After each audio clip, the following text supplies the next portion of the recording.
Welcome to an exciting update from Sam Houston State University. As part of our university's planning process, significant updates were made to our master plan and strategic plan. Striking a balance between reinvesting in legacy buildings and creating additional spaces to accommodate future growth, the recently unveiled Campus Master Plan integrates current and future needs of Huntsville, Conroe, and the Woodlands campuses. Representing one of only 3 Texas public universities with a formal center dedicated to first-gen students, our First Generation Center celebrated its 1-year anniversary and has already achieved remarkable accomplishments. I've seen them turn students around to where they've come in just completely panicked and walked out feeling much more confident that they were going to conquer college and successfully conquer college. Welcome Week has evolved through the creation of Bearcat Kickoff, bringing first-year students to campus a week early to support their transition to college and overall success. New collaborations were created with Blinn College, Goose Creek CISD, and Huntsville ISD to improve the pipeline of students to Sam Houston. The College of Osteopathic Medicine recently welcomed a new cohort of student doctors. I'm Dr. Thomas Moore. COM student doctors are excelling in their clinical rotations, and we're set to graduate our first cohort of physicians in May of 2024. The School of Nursing has taken proactive steps to address a critical nursing shortage. Within the Woodlands Center campus, a facility renovation strategy for nursing aims to add additional capacity to meet increased student demand and expand in-house simulation capabilities. The Gibbs Ranch project is reaching new heights. This ambitious endeavor encompasses a range of new, state-of-the-art facilities to expand existing programs with hands-on learning opportunities. I can see the 11th or 12th grade student coming here for a 4-H or FFA competition and looking around at the facilities and going, "Mom, Dad, this is where I'd like to come to school. Look at this place." The Department of Campus Activities and Traditions is committed to developing students outside of the classroom. Through positive programs and events, they allow students to enjoy the full collegiate experience. Hi, I'm Rachel Vyatt, and student life at SAM is thriving and growing. From the highly anticipated SAMmy Awards to Bearcat Camp, students have many opportunities to engage. These activities continue to elevate student life for Bearcats. New events hosted by the Sam Houston Memorial Museum and Republic of Texas Presidential Library provided opportunities to engage with new audiences. This spring, our museum team introduced a new community event, the highly anticipated Sundown at Sam's music series, featuring 3 evenings of live music by local artists and creating an inviting atmosphere amongst our beautiful grounds. We also celebrated the premiere of General Sam Houston Day, offering guests a glimpse into the extraordinary life and times of General Sam Houston. These innovative, free community events reflect the museum's commitment to connecting people with history in dynamic and immersive ways. For the university's annual MLK Day Service Project, students dedicated their time and effort to serve the local community at the Huntsville State Park, the Boys and Girls Club of Walker County, and the Good Shepherd Mission. Thanks to an exceptional gift, the Department of Physics and Astronomy will soon have a new state-of-the-art observatory. Hello, I'm Mike Prokosh. The all-new Domini Observatory will have a lasting impact for students, faculty, and the community. The new facility will allow the department to host public events and share their passion for exploration. I am perhaps most excited that the new observatory will be fully ADA compliant with wheelchair accessibility under the domed, retractable roof. Together, we are excited to embark on this journey of progress and innovation as we forge ahead towards a future filled with endless possibilities.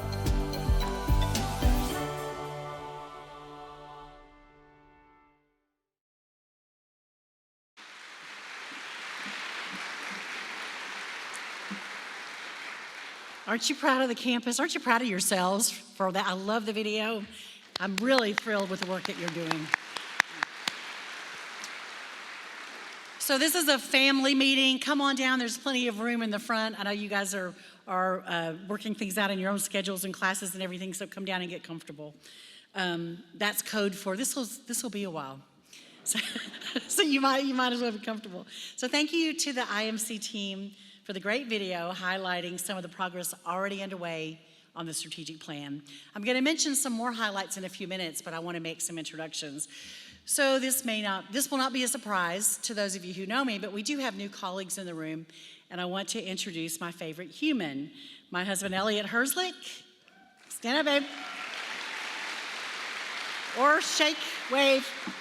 He's an unwavering advocate for SAM and our local community, and frankly, he's the chocolate chip in my cookie, so makes me happy.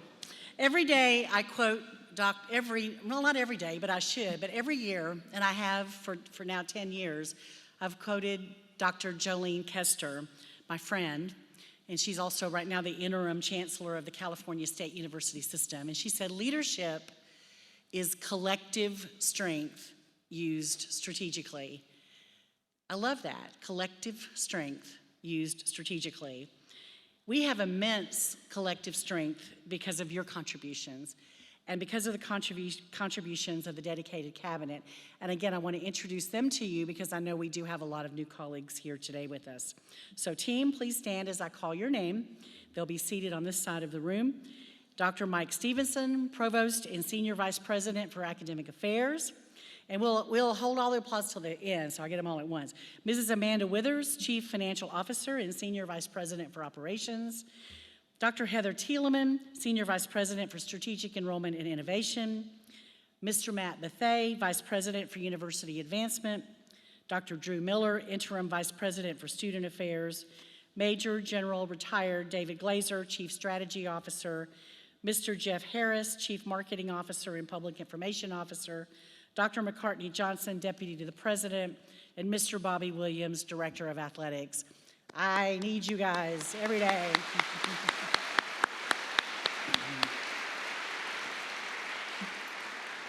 And some of that collective strength I mentioned comes from our extended cabinet, and we meet as a group every 2 weeks because we want a wider array of voices to inform our discussions. And I would ask them also to stand when I call their names. Ms. Janine Bias, Chief Experience Officer, Dr. Ann Gilliard, Vice Provost, Dr. Chad Hargrave, who Provost Stevenson just announced will begin a new role September 1 as Vice President for Research and Strategic Partnerships, Mr. Juan Nunez, Vice President for Facilities Management, and Dr. Ann Theodori, Vice President for Enrollment Success. Thank you guys for being part of the team.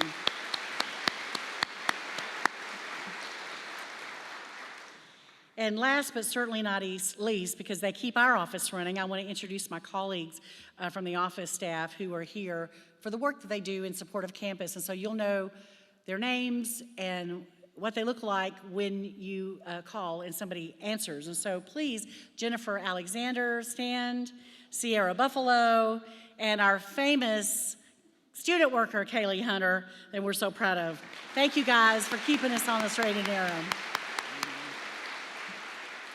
So getting that team together is one of the most challenging roles for any president, but I'm very delighted that we've been able to attract people to SAM, and one of the reasons that we've been able to do that, again, is because of you. They want to join us, they want to join our community, and they like what we have built here, and you built it way before I got here, but we're getting ready to try to do the last little missing link here, and so this fall we'll search for the Vice President for Student Affairs with assistance from Russell Reynolds Associate Search Firm. The Search and Screening Committee will be chaired by Senior Vice President Withers and will begin their work in a few days. And I have to say a huge thanks to Dr. Drew Miller, who led the Student Affairs Division all last year and agreed to continue this year as we do that national search. You guys have a lot going on, so thank you for your service, and thank you all.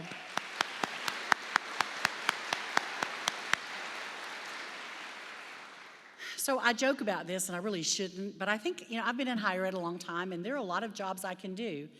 I've been a provost, I've been a chair, I've been a dean.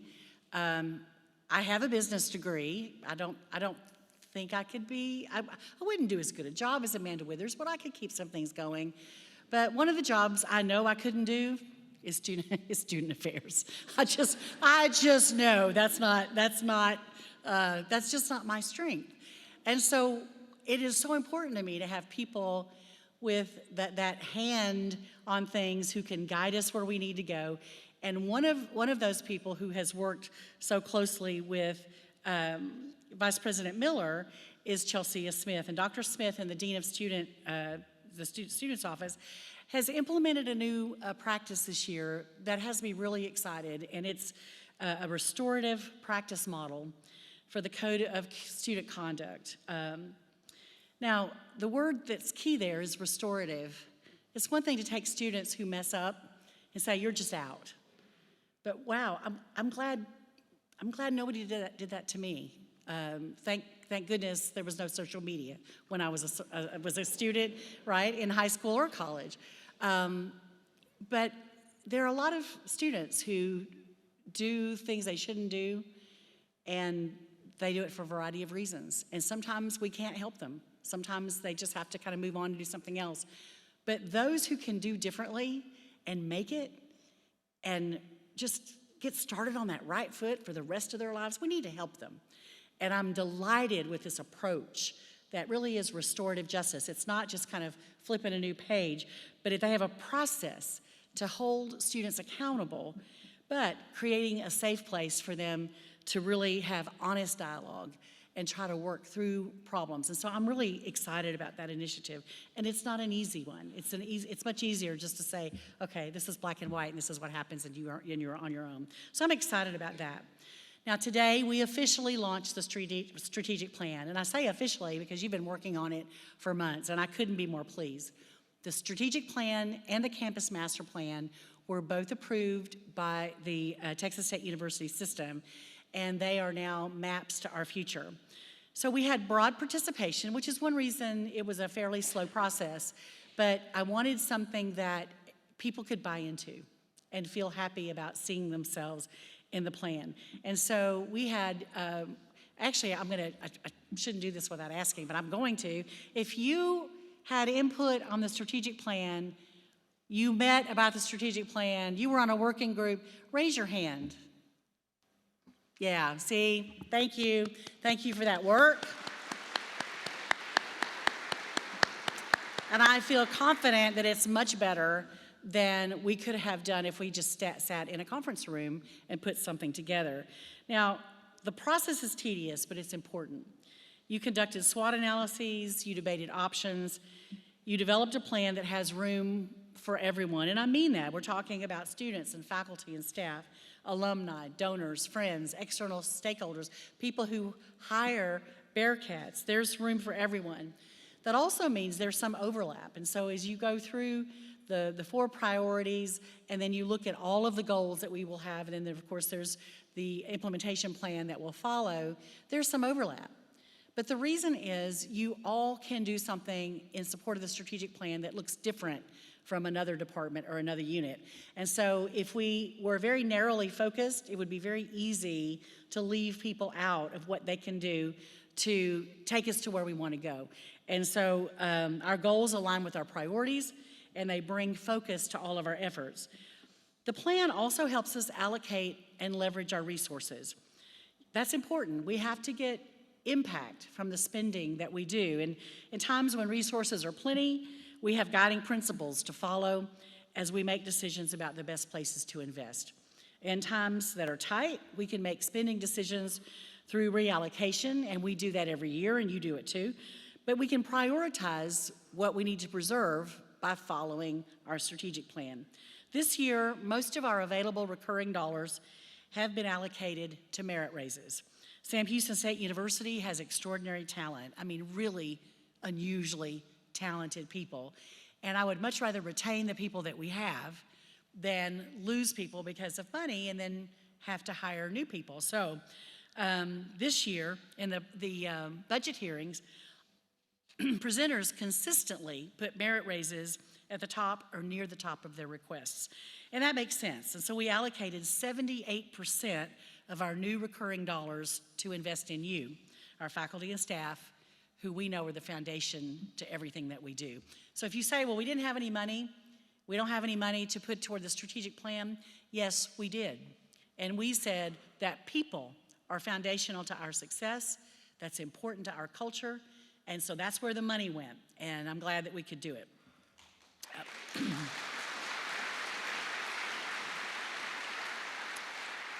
So our plan, again, I'm speaking to the choir here, most of you know it, but for our new colleagues here, our priorities are to prioritize student success and student access, to embody a culture of excellence, to elevate the reputation and visibility of Sam Houston State University, and to expand and elevate our service to the state and beyond.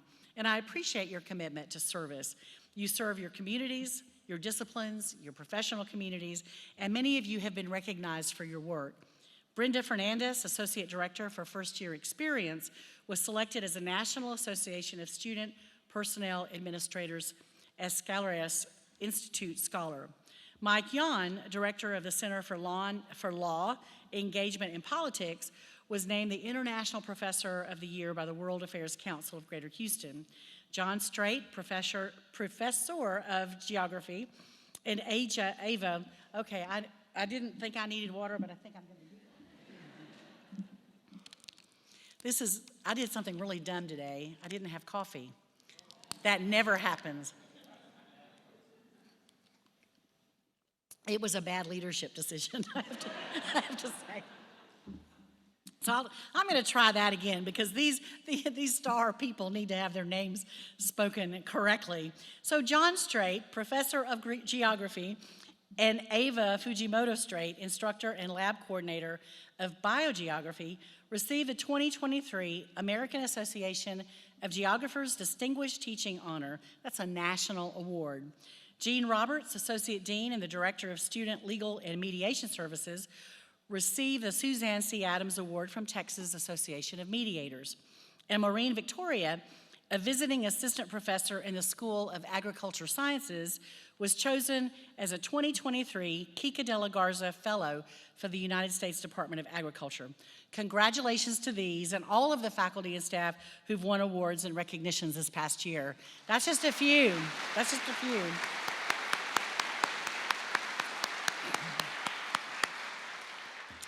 So I'm pretty happy today. I'm usually happy. I wake up happy. I'm an optimist. But there may be some people in our community who are even happier than I am because their year looks really different. And that would be our medical students enrolled in the College of Osteopathic Medicine.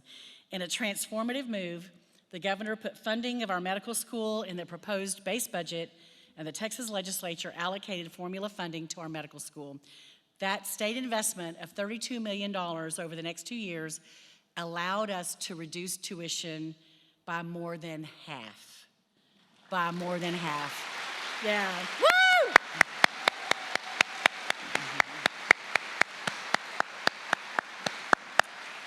I'm so excited about that. And we didn't have an enrollment issue. They were all here. But their choices about where they practice and their options on how they practice and whether they're in primary care or specialties, they will have many more options now because their debt will not be nearly as high going forward as it would be before. So I'm just thrilled about that. And in addition, our forensic science program was awarded $1 million over the next 2 years to be able to educate more students to go into a field with increasing workforce demands. We talk about workforce demands a lot. Many industries are struggling to find good people, and students are wrestling with career decisions. They want careers, but they want careers that give them purpose and a sense of life as they've grown to expect. And I think this is one of the best generations I've seen. We have students who are very selfless, and they're concerned about each other, and they're concerned about the environment, and they're concerned about their cities. They want good, meaningful careers. Well, to meet the challenges of matching these workforce needs with our students who are looking for careers, changes are underway in career services and advising. The team moved to academic affairs this summer to help students focus on careers earlier in their academic journey. So students in the University 1101 course will now receive access to LinkedIn Learning with modules to help them build career readiness skills. They can develop marketable skills early in their academic experience, and even more importantly, they can talk about them because a lot of them graduate with skills, but they don't speak the language of the hiring supervisor. And so we've got to teach them how to take this wonderful wealth of knowledge that they have their soft skills that they've developed here and learn how to speak about them in ways that we know hiring supervisors are looking for. They just don't know how to ask for it. So the modules provide an opportunity for students to understand how schools and knowledge learned in the classroom apply to future career preparation. It's not just about a career. The way I think about it is we prepare students for a life of work. Careers come and go. Jobs come and go. Opportunities come and go. But unless you're the trust fund baby, you're going to be working somewhere, right? And so how do we prepare students for what comes in the future, regardless of what it is? So our IT colleagues have taken on a big challenge in the last year or two. They've reduced barriers to enhance agility and supportive student success by redesigning the ticketing system, expanding technology training, streamlining processes. And I do get out on campus quite a bit, and I'm hearing a lot of positive things from users, and I appreciate the creative approach. And sometimes that creative approach means kind of starting over, which is a lot of what happened in IT in the last couple of years. We're also working on sustainability initiatives because they not only benefit our students, they benefit our planet, but they result in significant financial and environmental savings for the university. Our facilities team is working at Old Main Market to lower consumption for an annual savings of approximately 65%.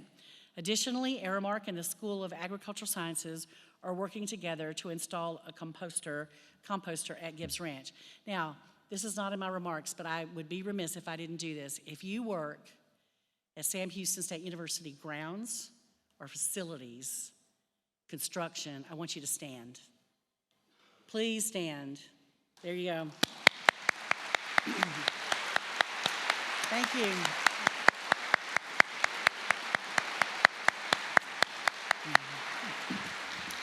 I am so grateful because when I was in my air-conditioned office, and then I would go to my air-conditioned car, and then I would go to my air-conditioned house, to my air-conditioned restaurant, you were working in 110-degree weather.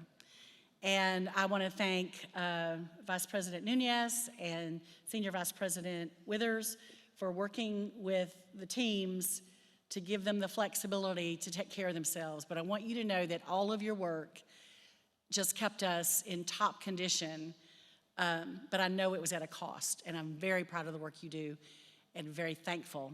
And I'm praying for more rain. So we'll see how that goes. Now, I love Aramark. They have new dining options for us all. So you'll see some new restaurants here this fall. But that's not all. Imagine having the convenience of your Starbucks coffee or your Chick-fil-A meal delivered right to you by a food delivery robot. That's possible now. Wow. Look out. Look out, that robot could be making its way. But I'm just wondering.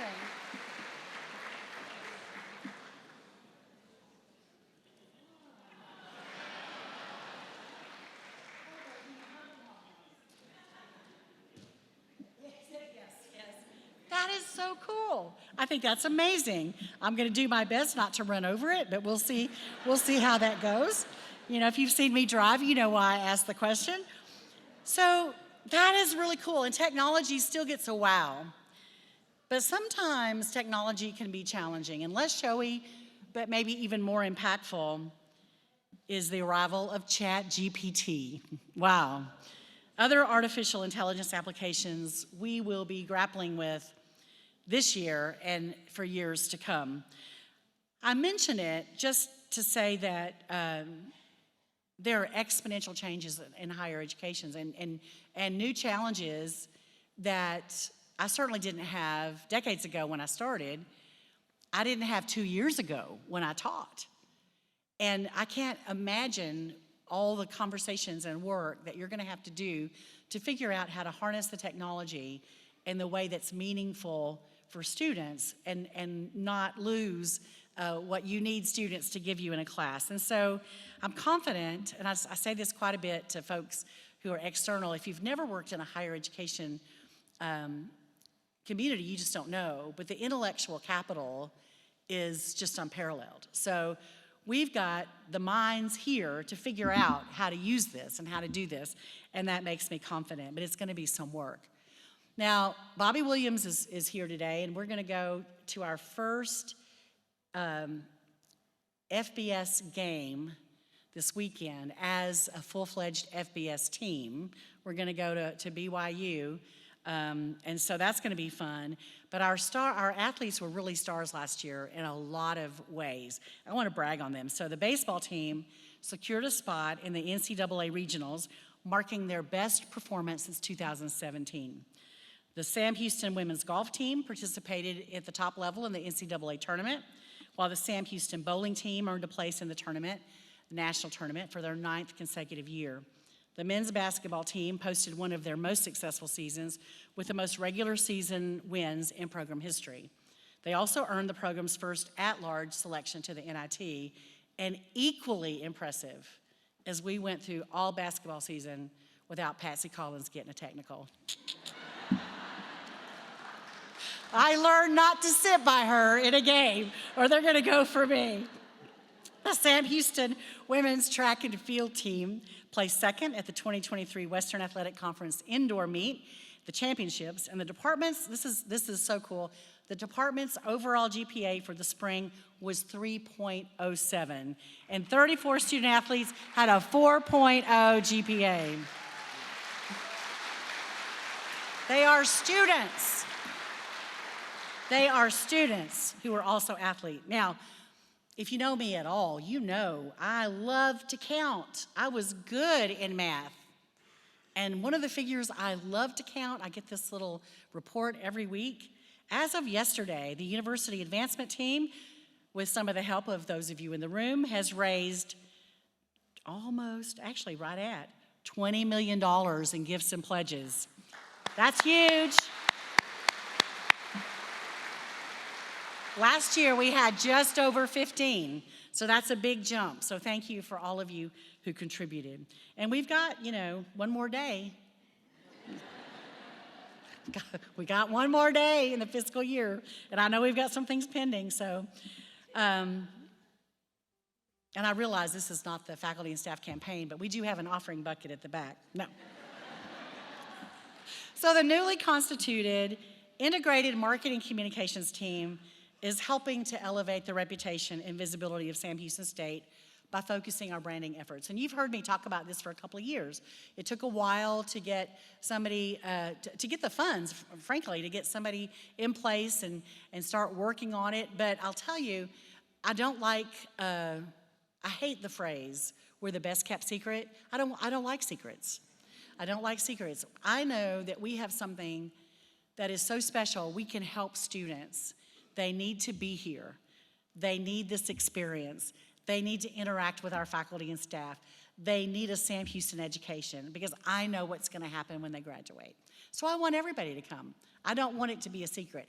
And one of the ways is to just increase the visibility, not changing what you do because you're doing amazing things, but make sure that people know about it. And now they've been working on the branding side, and I appreciate the many colleges and departments working with them because you're the content providers. You do the amazing stuff, and then they tell the story. This year's priority will be to see through a complete website design. It's massive undertaking. It is a massive undertaking. I've been part of it twice. I was not gray-headed before that. It is a massive undertaking. I'm saying that to say we all know we need it, but it's not something that one person can do. So everyone will need to chip in and make sure you've got what you need presented in a way that fits the standards that will be set. And so this is going to be a big redesign, and we're going to need your help, so stay tuned. But I think it'll be a big recruitment tool going forward because a lot of times we'll do that website for us, and we're not the ones we're talking to. We need to be talking to people who don't know about us, and that's the story we're going to tell. Now, higher education is a big topic of discussion across the nation. I've been surprised, frankly, and dismayed by some of the conversations and some of the questions we've gotten. And I've come to realize that we as the higher education sector, we have not done a good job explaining what we do and how we do it and how we advance our mission. The fact that we can even have a conversation about the quality and the value of a higher education experience is stunning to me because I know I wanted all of my kids to get an education. Elliot and I have a blended family, and some are doing better than other. I'm gonna just brag on him right now. I have a 28-year-old, almost 29-year-old, who's gonna get his associate's degree in December, and I could just like leap over that chair because I have spent 30 years telling everybody else's kids how to get through school. And some of mine said, I'm not doing it, which just broke my heart. I'm so proud of my son because I know what this will do for him. I know the value of an education. Why are we having a conversation with people where they're saying, oh, this isn't really going to be a big deal? We know it is. Well, they're saying that because we have been in our cocoons talking to each other and not telling the story. We have to be intentional about who we are and how we operate and the value and the empowerment we give to everyone's child, every adult who wants an education, everyone who wants a leg up or a way forward. We know we provide that. So recently passed Texas legislation dealing with tenure and post-tenure review closely mirrors our current practices. And so I want to talk about some of the things in that higher education conversation right now.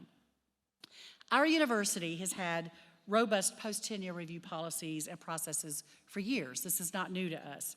We have a track record of excellent teaching and research and a culture of accountability. The authority to grant tenure has always rested with the Texas State University System Board of Regents. That's not a change for us. What has changed is that now tenure is codified into Texas law, and the law includes a due process provision, but we've always had that in our policy. Now, that's not the case for every school, so this is a little bit of a leap for some universities, but it's not a leap for Sam Houston. Primarily, we've never had a situation here where tenure was a job for life regardless of performance. So I support tenure. I'm glad I have tenure. I'll just remind you of that, right? But I know that it's designed to allow scholars to work in a frame that grants them responsibilities and rights to teach and conduct research according to their expertise and professional judgment. It is not a system without accountability and has never been. And I have confidence that our faculty and our academic administration will continue to appropriately and effectively implement policy. And if you look at our track record over the last few years, you will see that we have a track record of doing just that. We've also been carefully listening to discussions surrounding diversity, equity, and inclusion, and we track state legislation that impacts us. We are a state institution. We are state employees. We will comply with executive orders and laws. But the environment in which we're living and working requires us to do a better job, again, of communicating our intent. Why do we do what we do, and why have we set up like we have or like we were? Our efforts are to unite. They have never been to divide. Our efforts are to be kind. Our efforts are to accept. Our efforts are to this and not this. We can still be us and still do this. So we have to show respect and build understanding and create space for people to be heard, to be successful, to be appreciated, to be themselves. Our work to build community can continue. We can continue to serve our students, our faculty, and our staff. We already serve people from many parts of the country and the world. They represent many ages and backgrounds. We serve veterans and first-generation students and students with disabilities, traditional and post-traditional students. We do our best to meet the needs of all of them, every single one.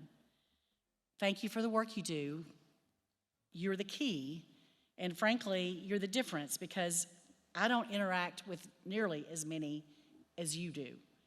And you can impact their world every single day. Recruiting and retaining faculty and staff committed to our goals, and recruiting and retaining students to meet the state's goals for degree and credential attainment are important. Embodying that culture of excellence that we talk about in our strategic plan is one way to influence whether people choose to stay.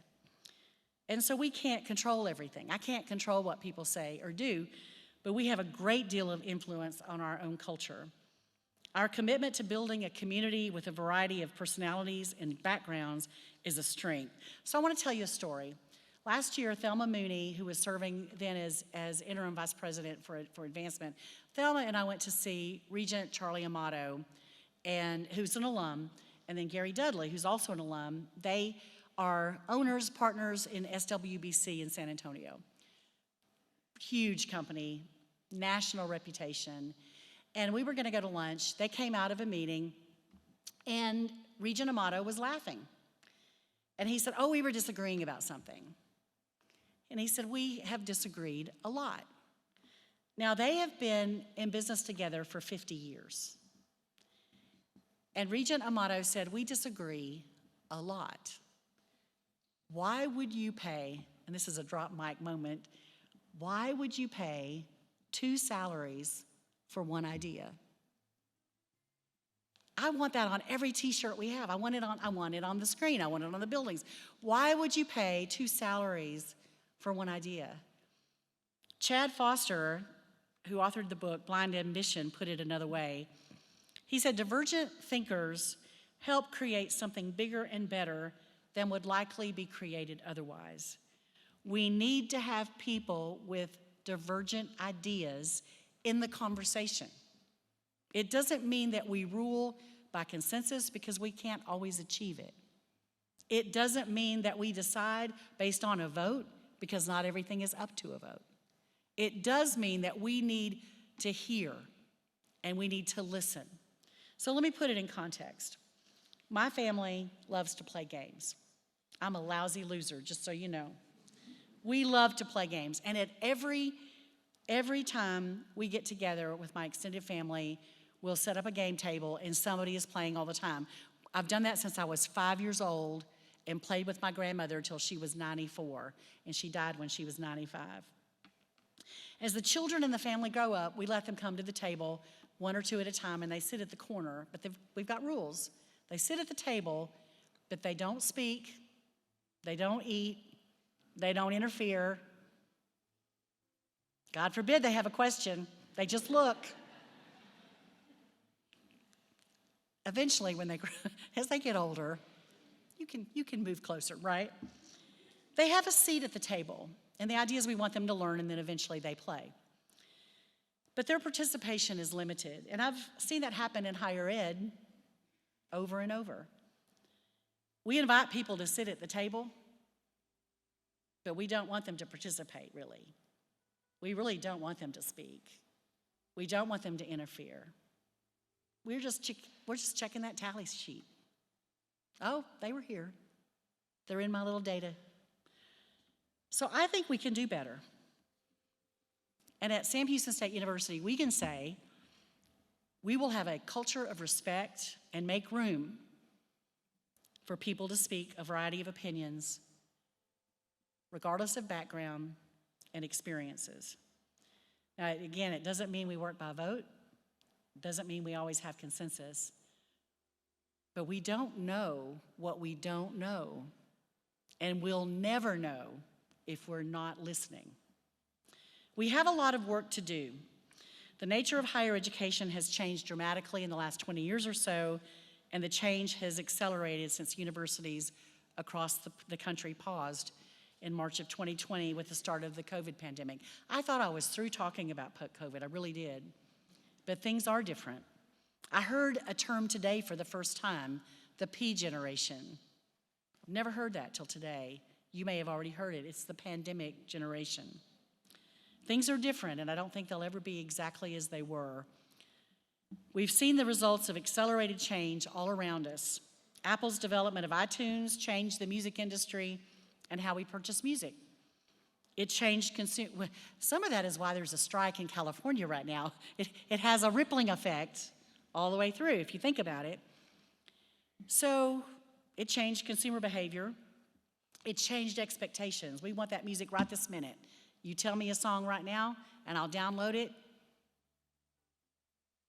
You can put your iPad in the little robot that goes by and hands it to me on the way. I hate to go to the doctor. I'm paranoid. I don't want to sit in the waiting room with sick people. So I go to the doctor at the very last second. I know, I am that person. So I love telemedicine. And there's no scale. It's even better. You just put the camera right here and they don't know a thing. It's just perfect. But I love telemedicine. So it has allowed us flexibility that we didn't have before. Artificial intelligence is changing the auto industry by creating self-driving cars. Higher education also has a legacy of finding solutions. Google was created at Stanford to streamline the massive data accumulated on the internet. Sam Houston State has a legacy of finding solutions to problems. We have a national reputation for student success. I'm proud of that. It means that we take students who didn't start at third base and we help them get through. I think the access part of our mission is as just important as all the rest of it. We're known nationally for our award-winning SAM Center. Former SHSU President Lohman saw a workforce need in the community and created the Josie School more than 60 years ago. He created that because of a workforce need in the community. And guess what? We have a workforce need in the community now. And so we're going to use the Josie School again for embedding micro-credentials and stackable credentials into degree plans. And who knew we even had that? Somebody just kind of stumbled over it, and it's been there for 60 years. We're the only school in Texas to have implemented the Bearcat Guided Degree Plan for students through EduNav, so that students can create personalized educational plans based around their lives and their work. And as I mentioned earlier, we have tremendous intellectual capital. We can continue to create solutions for our current problems and for future needs. My hope is that we create an environment where you want to be, where we want to be, and we want to be together. That we create an environment that frees us to take calculated risks, to innovate and apply our can-do culture to future problems.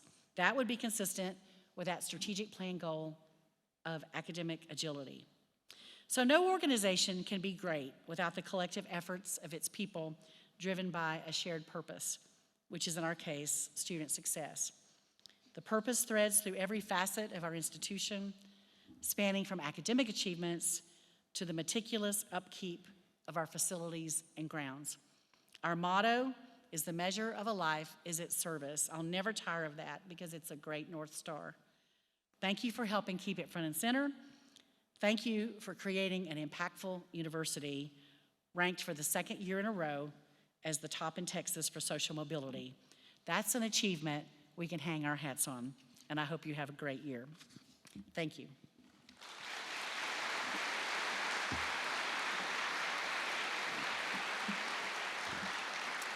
So now it's time for the real focus of today.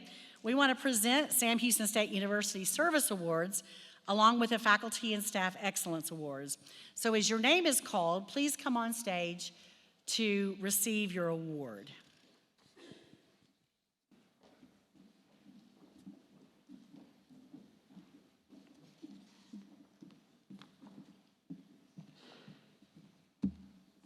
Academic Affairs, 20 years faculty, Marcus Boccassini, Professor of Psychology.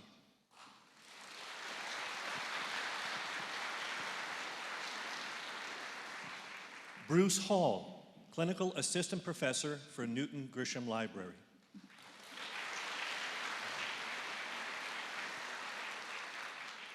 Chi Sing Lee, Professor of Counselor Education.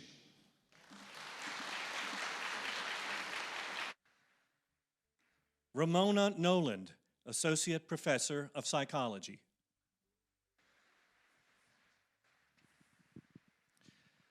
"20 years staff, Vanessa Mundorf, Correctional Management Institute of Texas.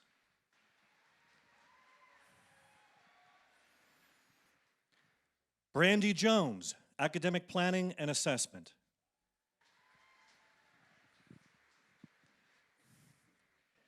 Julie Schwab, Office of the Provost and Senior Vice President for Academic Affairs.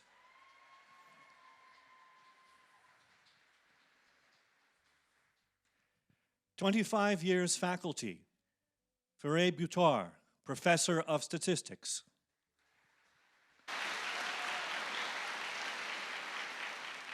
William Luderschmidt, Regents Professor and Distinguished Professor of Biological Sciences.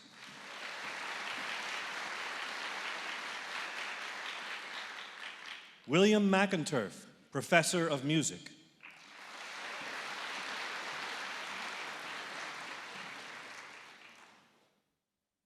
Gary Smith, Associate Professor of Computer Science.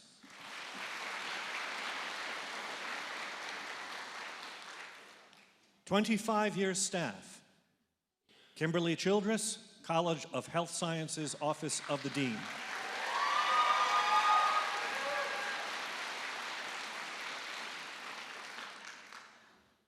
Suman Malanpati, College of Criminal Justice Crimes.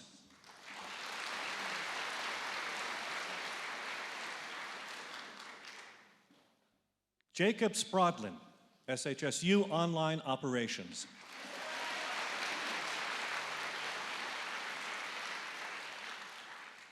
"30 years faculty. Paul Child, Professor of English.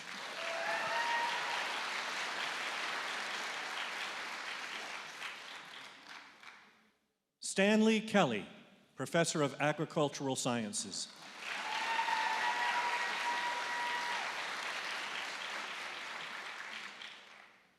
"30 years staff. Angie Jackson, College of Science and Engineering Technology, Office of the Dean.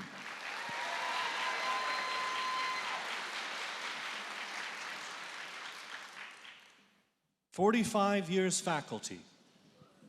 David Burris, Professor of Computer Science.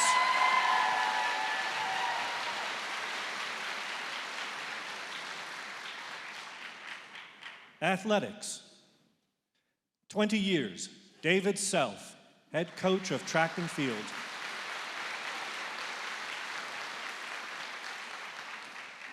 Finance and Operations. 20 years. Jose Manuel Castillo, Landscape Services.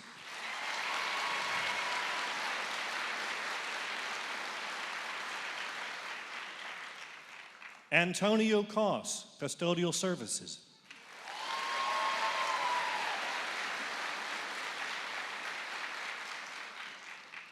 Juan Gonzalez, Landscape Services.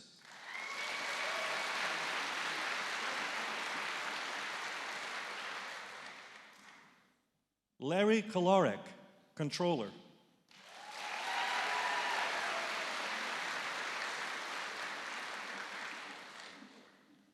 Ivanette Lawton, Financial Planning and Budget.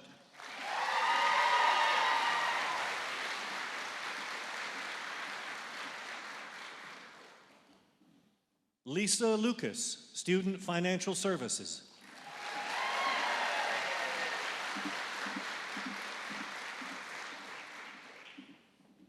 Alan Plunkett, Public Safety Services.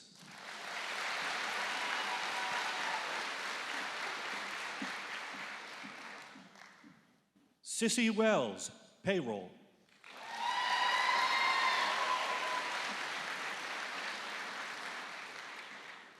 "30 years. Denise Holcomb, Disbursements and Travel Services.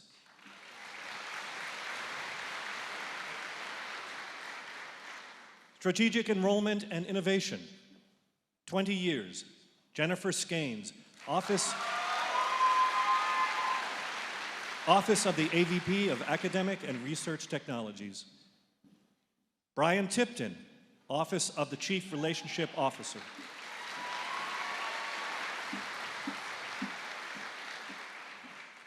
"25 years. Casey Campbell, IT Solutions.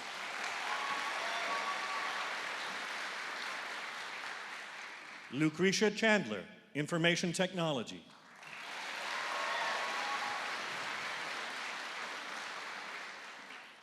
Angela Whitlock, IT Solutions.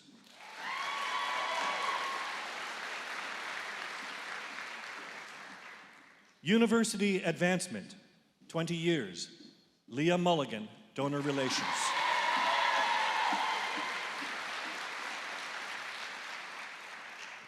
Michael Sproat, Museum.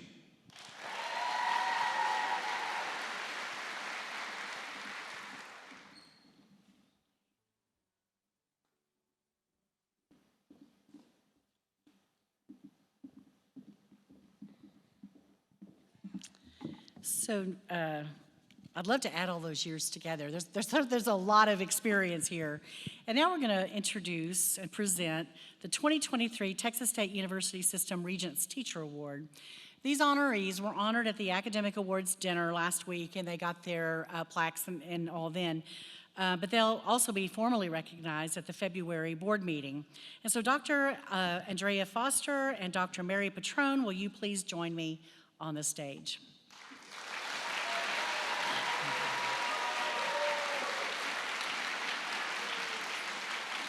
So I'm going to introduce you here. Dr. Foster is the Professor of Science Education, and Dr. Patrone, Professor of Bilingual and ESL Education, were named two of the recipients of the Texas State University System Regents Teacher Award at the August Board of Regents meeting. Each year, the Board of Regents of the Texas State University System honors professors' outstanding performance in their roles as teachers, evidenced by their dedication, skill, and knowledge of curriculum. Recipients of the Teachers Award maintain this title for the duration of their service within the system. Winners receive a $5,000 award, a commemorative medallion, and a Board of Regents resolution. Congratulations, Dr. Foster and Dr. Patrone. We're so proud of you. That's wonderful.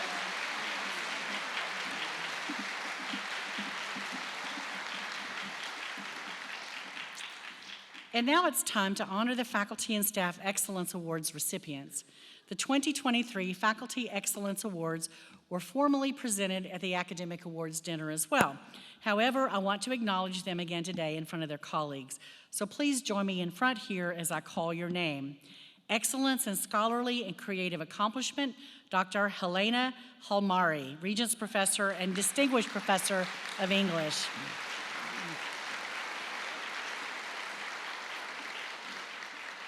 Dr. Candy Tyaby, Professor of English.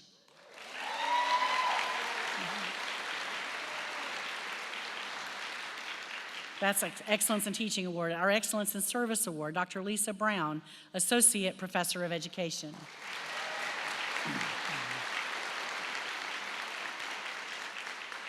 And the David Payne Award for Academic Community Engagement, Dr. Brandon Struberg, Assistant Professor of English.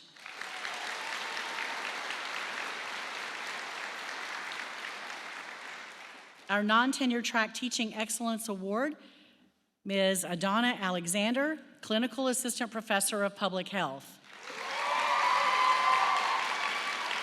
Congratulations to you all. Thank you for your contributions.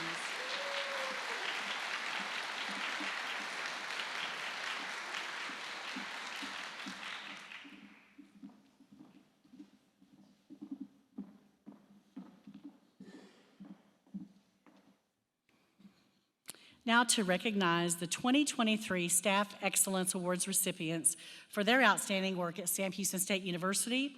And in addition to the award presented today, they received a $2,000 stipend. As I call your name, please join me on stage. Stephen Cuther.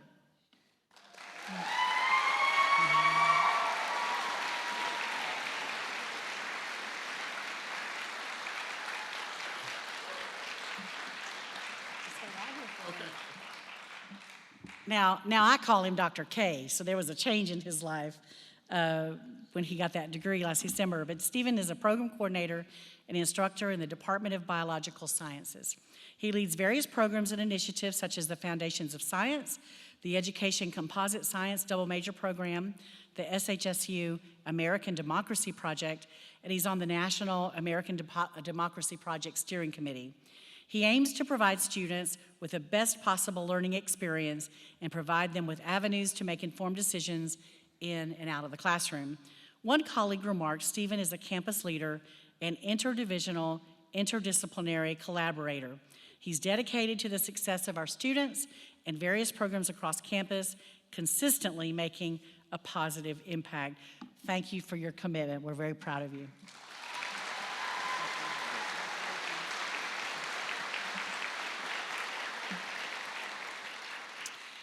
And then we also want to honor and recognize Deborah McCullen. Deborah recently retired from the position of administrative assistant with the Department of Psychology and Philosophy. She served the office with steadfast dedication and positively and supported with positivity. She supported faculty, staff, and students alike. You were one of the first people I met on campus, actually. And one of her colleagues said she coordinates the recruitment and assignment of our graduate assistants as well as our undergraduate student workers. She does all of her work with a positive attitude and in the spirit of support, making her an invaluable ally for our student body. She's been a wonderful asset to our faculty in their support of students. So congratulations on your retirement and for being recognized today. Thank you.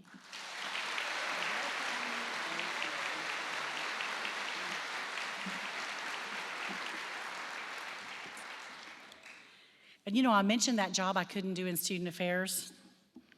I also can't do financial aid. I have to recognize, it's my honor to recognize Lacey Price. She's a scholarship coordinator.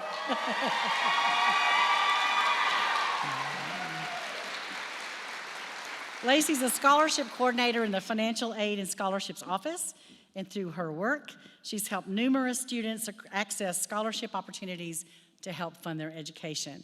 Her compassionate nature has helped her to better serve students and their parents, including those who are first generation.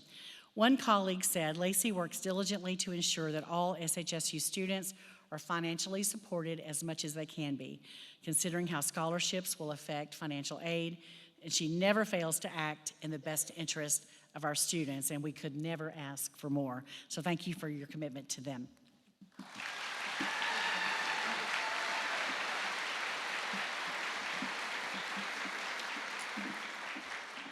So congratulations to all of our award recipients. I'm really delighted that so many of our campus community members came to recognize them and honor them. And so now we will retire to the vestibule and the lobby and enjoy some refreshments together. So please join me in the lobby.